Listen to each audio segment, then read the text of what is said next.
And we see it through mythology and iconography.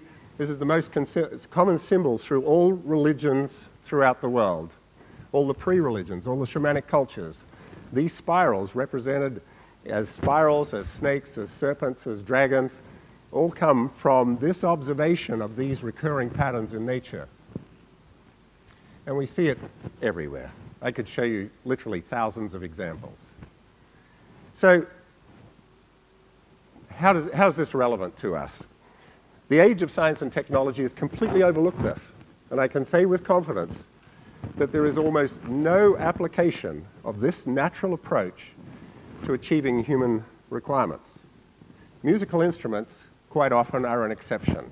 And you can find these patterns in a lot of musical instruments. But I looked at this for a lot of years. I joined the Fisheries and Wildlife Department.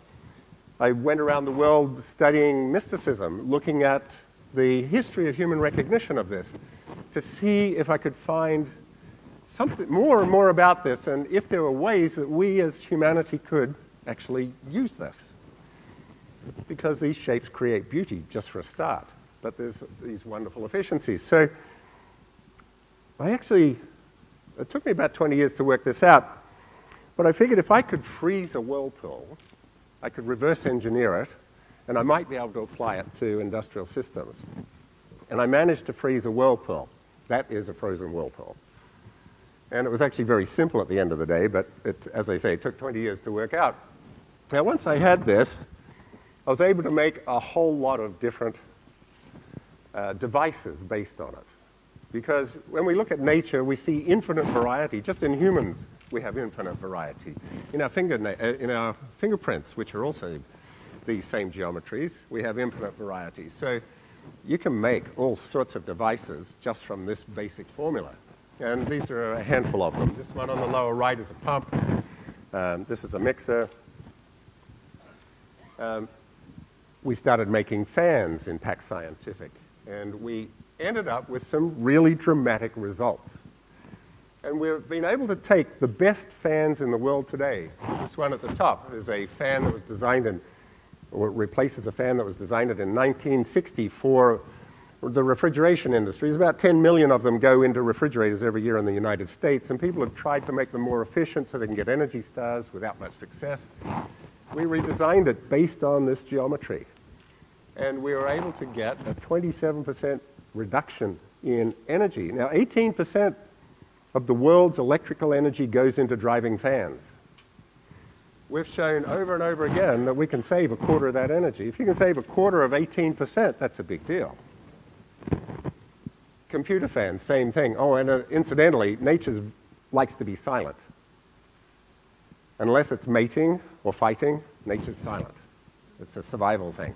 So when we copy these devices, our devices become a lot less noisy. So our fans are typically half the noise. We've developed a wind turbine program. I can't go into that very much right now. It's being funded by a federal program, and it actually increases the output of a wind turbine by 23%. Now, that's above the theoretical limit, a long way above the theoretical limit, and we've proved it.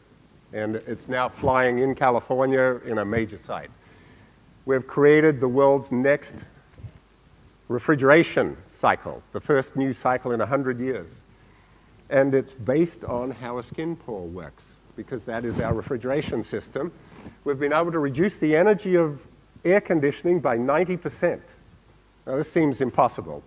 This is proven. Tony Blair, the former Prime Minister of England, has now signed on to promote this globally, and it's backed by arguably the leading venture capitalist in the world today.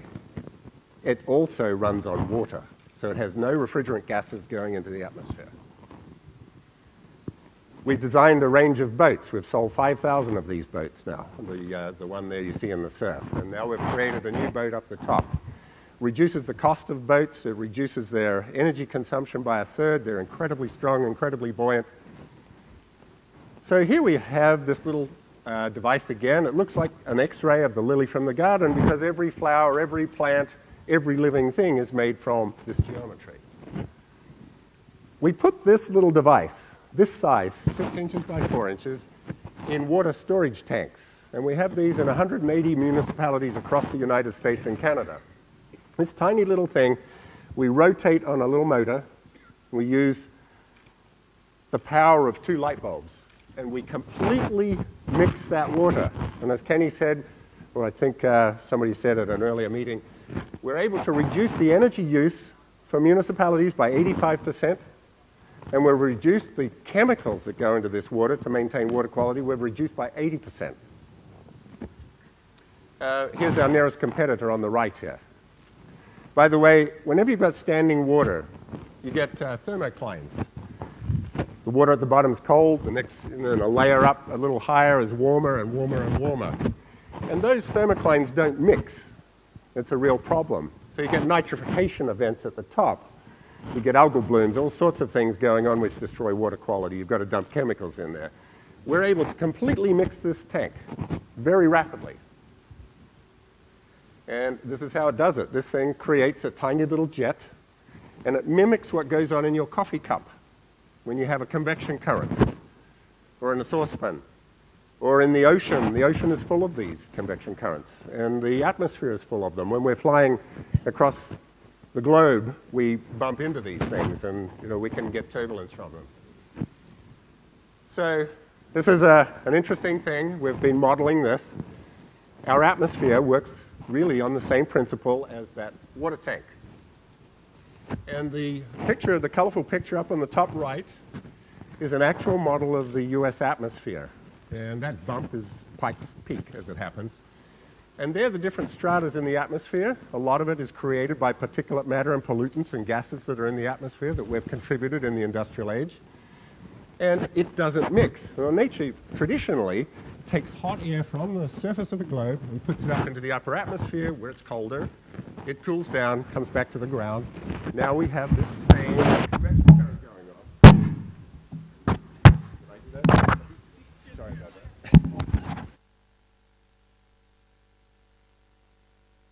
that. Okay, there you go. Back in business. So the trouble with this is that, how do I get rid of that?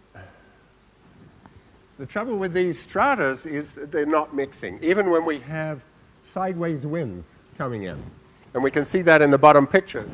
That perturbation is caused by horizontal wind. And these are strong winds, but they're not getting the atmosphere to mix. So we get inversion layers in a place like Hong Kong, for instance, or LA or Mexico City. We've modeled breaking those thermoclines to disperse that particulate matter. We've got very good reasons to believe that that can be a successful approach. This story goes on and on and on, and I can't really tell you in the 12 seconds I have left, but Leonardo da Vinci understood this principle extremely well 500 years ago. But of course it's been lost and not well interpreted since. So I'll end there, right on time. Thank you very much.